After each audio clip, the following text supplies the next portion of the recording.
The New York Federal Reserve claims 90% of the tariff burden is being shouldered by U.S. firms and consumers, but the White House disagrees.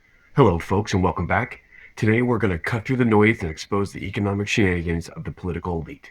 Today, we're diving deep into something that hits your wallet directly, even if you don't see it: the Trump's tariffs. The president claimed these were going to save American jobs and bring prosperity, but the reality, well, that's a little different. It looks a lot more like a massive hidden tax on working families. We've got a clip that sheds through some serious light on just how badly these policies backfired. And trust me, you're going to want to hear this. Let's roll the tape. I mean, the paper is an embarrassment. It's, I think, the worst paper I've ever seen in the history of the Federal Reserve System. The people associated with this paper should presumably be disciplined because what they've done is they've put out a conclusion which has created a lot of news that's highly partisan based on analysis that wouldn't be accepted in a first semester econ class. Hold up. Did you just hear that? Trump's top economic advisor, Kevin Hassett, is out here saying that independent researchers from the New York Federal Reserve should be disciplined because their findings don't align with the White House narrative? I mean, seriously? This isn't a kindergarten class where you get some time out for disagreeing with the teacher. This is about economic data, folks. It's the classic authoritarian playbook, isn't it? If the facts don't fit your agenda, just attack the people who present the facts. It's like saying the meteorologists should be disciplined because you don't like the forecast for rain. What kind of intellectual honesty is that? It's not just embarrassing for Hassett. It's a chilling reminder of how this administration tried to silence any voice that dared to question its alternative facts. This isn't about partisanship. It's about basic economic principles and data-driven analysis. To dismiss a paper as not even worthy of a first semester econ class when it comes from the Federal Reserve, simply because it contradicts your boss's flawed policies, it's not just intellectually dishonest, it's downright dangerous. It shows a complete disregard for independent thought and a desperate attempt to control the narrative, even at the expense of economic truth. And who suffers? You guessed it, we do, the American people, when policy is based on ego instead of evidence. Well, the gentleman who just suggested that the researchers who are providing accurate information about the consequences of Trump's trade policies is Kevin Hassett. He is the top economic advisor to President Donald Trump. And as we have learned, you are not to criticize any of the terrible policies that have been implemented by President Trump. You're just supposed to give him his flowers and applaud him, even as Americans are suffering economically. And to be sure, Americans are suffering economically, and Trump's tariffs have a lot to do with it. Now, before we get to the details on that, Cenk, I don't know, maybe I'm being hysterical here. Maybe I'm incorrect. You know, here's the interesting part about this story. The business community is not going to like this. So Donald Trump is controlled in like 98% of the time, right? Especially when it comes to foreign policy. But the tariffs are purely his idea. And this whole idea of anyone who speaks against Donald Trump must be disciplined is his idea. So that's the 2% he's in charge of. And the business community despises it. So my guess is they will counterattack. We'll talk about that later. So the researchers, the independent researchers that Hassett wants to potentially punish happen to be over at the New York Fed. Okay, so the New York Fed, you know, they love to put inaccurate information out there about the economy, I guess. I don't know how that helps their cause, but okay. Now, according to their study, the study by the New York Fed that Kevin Hassett is so up in arms about, over the course of 2025, the average tariff rate on the US imports increased from 2.6 to 13%. That's pretty significant.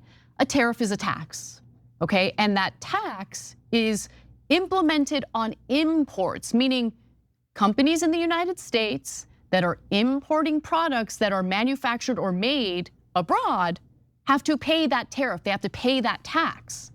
Now, sometimes they will just eat that tax on their own because they don't want to raise prices, knowing that that could hurt sales. But in a lot of cases, companies decide to pass on those costs related to the tariff, the tax, to consumers. So we all know how this works, right? Except for Hassett apparently, or at least he's pretending to be dumb. So when the researchers looked into who was bearing the cost of the tariffs, here's what they found. US companies and consumers absorb nearly 90% of the economic burden imposed by tariffs in 2025. But Hassett disputed that finding because he's got to, compliment and protect Daddy Trump. So he argues that US consumers are actually better off as a result of the tariffs. He claimed that the Fed failed to account for changes in import volumes and higher wages for US workers. Okay, so let's pump the brakes right there. Hassett, the guy who thinks economists should be disciplined for doing their jobs, is now arguing that US consumers are better off because of these tariffs? Are we living in the same reality? This is some next level gaslighting. It's like a magician trying to convince you the rabbit didn't disappear, even though you just saw him put it into his hat. How about this? Let's break it down with some simple math, folks. A tariff is a tax, right? It's a tax on imports. So when American companies bring in goods from abroad, they pay that tax. Now, unless these companies are running some kind of charity, where do you think that cost goes? Correct. It goes directly onto us, the consumers, in the form of a higher price. It's not rocket science, folks. It's just how business works. To claim that we're better off is to ignore the fundamental mechanics of how these principles impact our wallets. And let's not forget the higher wages for US workers fantasy. Remember that promise? We're bringing manufacturing jobs back, baby. Except, as you will hear, we lost manufacturing jobs under Trump's tariffs.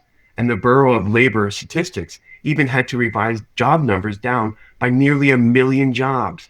So where's the magical prosperity for American workers?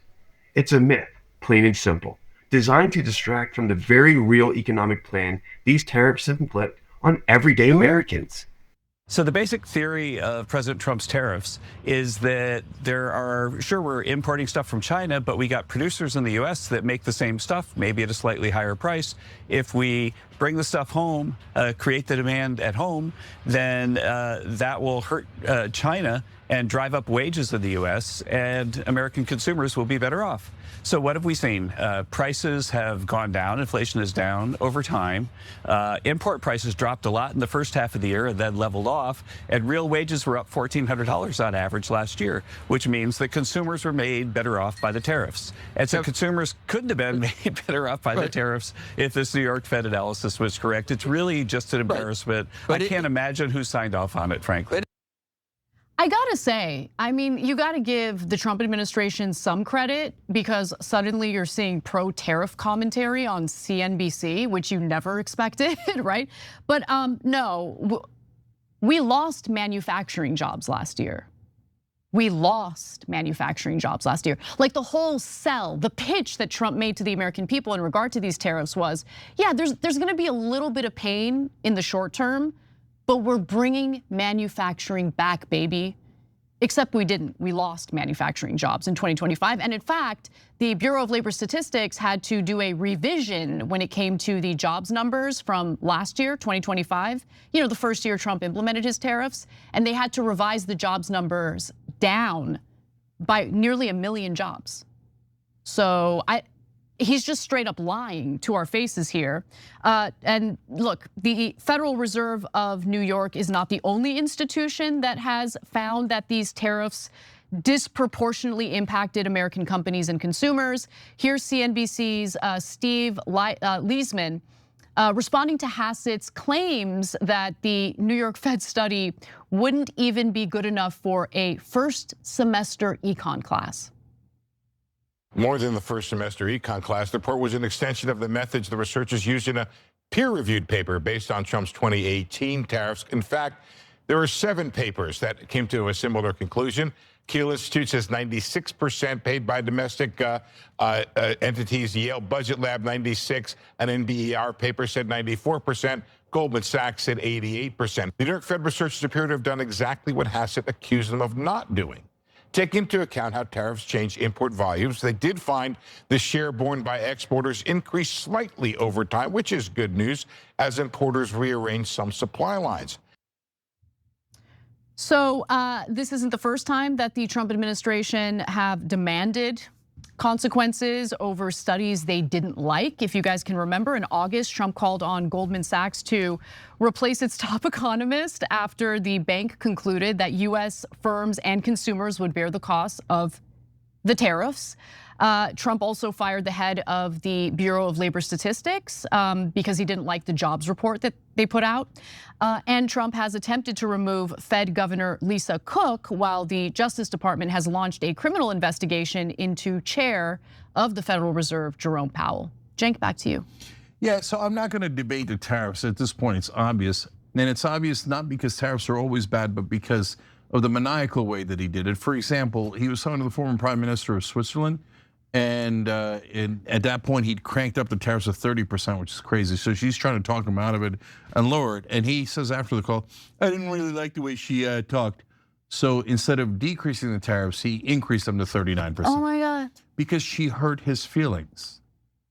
That is so deeply irrational. I don't have to make an argument against it. Authoritarians tend to be very sensitive, I've noticed. Yeah, 100%. I mean, that's part of the reason they become authoritarian. Yeah. They're desperate to have power over people because they think, like, I don't want to get into the psychology of it, but if you're a confident person, you don't need to oppress others to go about your business, right? So, okay, now let's get to what's going to happen afterwards. So, in his first term, I said, after he passes the giant tax cuts for the rich and for corporations, they'll be done with them, and that's when all the aggressive attacks in the media will start.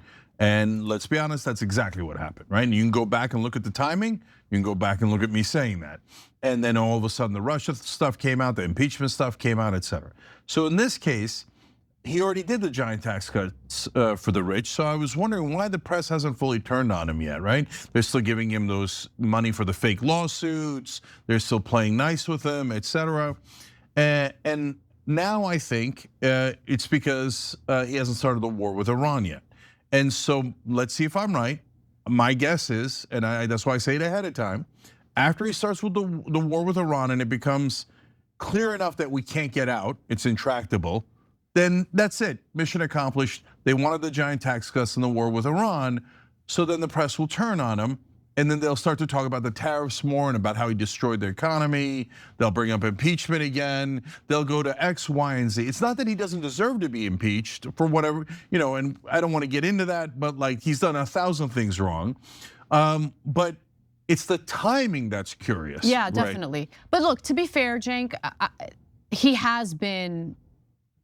he's been taking jabs in regard to the tariffs in mainstream media. Yeah, and why is he taking jabs on the tariffs? Yeah. Because that's the one thing that has not been approved by the donor class. No, the donor class despises the tariffs. Exactly. Yeah, no, 100%. Guys, I have to give you this amazing statistic that our producer Kate Patino found. So the tariffs have effectively been one of the largest tax increases on Americans since 1993. So let me give you the details. So Trump's tariffs equated to a tax increase of $1,000 per household in 2025. And that's according to a February 6th report from the Nonpartisan Tax Foundation. Households are expected to pay an additional $1,300 in 2026. Whoa. Did you just hear that jaw-dropping statistic? Trump's tariffs, those supposed saviors of American industry, equated to a $1,000 tax increase per household in 2025. And unfortunately, it's projected to hit $1,300 in 2026. $1,000, folks. That's not some abstract economic theory. That's real money out of your pocket. This isn't just a tax. It's effectively one of the largest tax increases on Americans since 1993. And that's according to the Nonpartisan Tax Foundation. And here's the kicker. It's a regressive tax. What does that mean? It means if you're making $50,000 a year, losing $1,000 is a massive blow. That's groceries, rent, maybe even a car payment. But if you're pulling in $5 million, $1,000 is a rounding error, barely a blimp on the radar. So who truly pays the price for these tariffs? Yep, you got it, the working class, the middle class, the very people Trump claimed he was fighting for. They're slap in the face wrapped in a patriotic flag. This isn't America first, it's donor class first, pure and simple. The business community, as the speaker notes, despises these tariffs because they disrupt their global supply chains and it costs them more money. They'll only turn on Trump when it's politically convenient or when he's serving their primary purpose, like those massive tax cuts for the wealthy. The tariffs are a symptom of a deeper problem. Policies driven by ego and political posturing, not by sound economic principles that benefit everyday Americans. That makes Trump's tariffs the largest US tax increase as a percent of GDP since 1993. And they are, of course, regressive. So if you make $50,000 a year, that extra $1,000 is devastating. Absolutely. If you make $5 million a year, it's irrelevant. $1,000, who cares, right? So it greatly punishes us. So later you will see, if I'm right, the bottom's gonna fall out, right? And then they're gonna blame Trump for the Iran war, which he should get every piece of blame for. But they're never gonna mention Israel and the people who actually started the war. They'll blame him for the AI collapse. And again, he is totally unprepared for that. The point isn't that he doesn't deserve blame for those things. The point is the timing, right? And then they will go back and I guarantee you, I know business people, they're furious at what that government official just said. And the reason they're furious about it is they need these type of reports to know what's coming up next. Information is vital in the stock market. If they have the wrong information, they'll make the wrong investment decisions. So hear me now, quote me later. Later, when the entire business community has turned on Donald Trump, they'll come back and they'll say one of the critical things was when he fired the guy who was in charge of the jobs reports, right? And they'll come back and say, well, we didn't know if the economy was going up or down because you fired the guy who was telling us what the status of the jobs is, right? But right now, they still want things from Donald Trump. So everything is relatively copacetic. They don't like these tariffs. That's why you'll see the jabs on the tariffs, but they're still letting him run. Later, they'll turn on him with a fury and blame everything on him when they asked for a lot of these things. And there you have it, folks. A clear, stark picture of how Trump's tariffs, peddled as a patriotic economic boon, actually became a massive regressive tax burden on everyday American families. It's not just bad policy, it's a profound betrayal of the very people it claimed to protect. So tell me, what do you think? Have you felt the pinch of these hidden taxes? Let us know in the comments below. Don't forget to like this video, subscribe to our channel, and hit that notification bell so you never miss an episode. Until next time, stay informed, stay engaged, and keep fighting for the economic justice. And as always, stay woke, folks, stay woke.